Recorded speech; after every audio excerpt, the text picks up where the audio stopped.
ভাবমূর্তি নষ্ট হয়, দেশের গণতান্ত্রিক ব্যবস্থা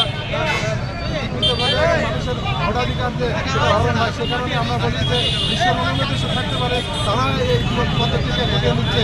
এখন বাংলাদেশে এই আধুনিক বিশ্বে আমরা টুরিয়াল পদ্ধতির নামে এই যে একটা মানুষের একটা চক্রান্ত, সেটা বাস্তবায়ন সমস্ত পলিটিক্যাল পার্টি একদিকে হয়েছে এবং সবাই বলে যে আগামী নির্বাচন অবশ্যই ব্যালট হয়, স্বচ্ছ ব্যালট বাক্সের মধ্যে দেওয়ার পদ্ধতি না। কারণ তারা মনে করে, জনগণ মনে করে যে তাদের প্রত্যাশিত নেতাকে তারা ভোট দিয়ে এখানে আরেকজন সেখানে সংসদ সদস্য হবে চিটাগাঙ্গে, এই পদ্ধতি তারা কখনোই মানবে না।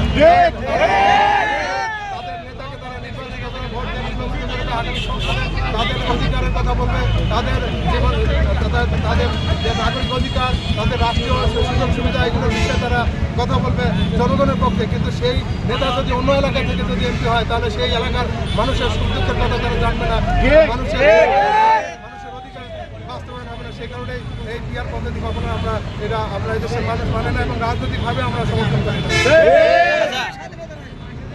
সর্বশেষ আপনার এই আসনে আমরা দেখেছি যে বিএনপিতে কোন দল, তো সবাইকে ঐক্যবদ্ধভাবে ধানের শীষ প্রতীক বিজয়ী হওয়ার জন্য সকল নেতাকর্মীকে ঐক্যবদ্ধভাবে কাজ করার জন্য আহ্বান জানাচ্ছেন কিনা?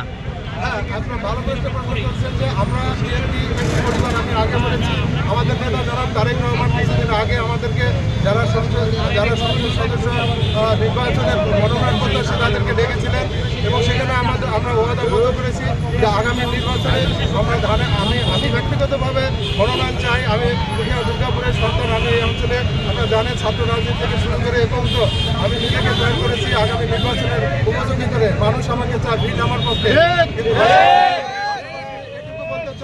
যে আমাকে ছাড়াও যদি যাকে মনোনয়ন দেয় সেই মনোনীত ব্যক্তিকে নিয়ে আমরা পুরিয়া দুর্গাপুর পর্যন্ত অঞ্চলে আমরা মানুষের কাছে যাবো এবং ধানের শীষে বিজয়ী করার জন্য, খালেদা জিয়াকে বিজয়ী করার জন্য, তারেক রহমানকে বিজয়ী করার জন্য, সর্বোপরি বাংলাদেশ জাতীয়তাবাদী দলকে বিজয়ী করার জন্য আমরা ঐক্যবদ্ধভাবে কাজ করবো।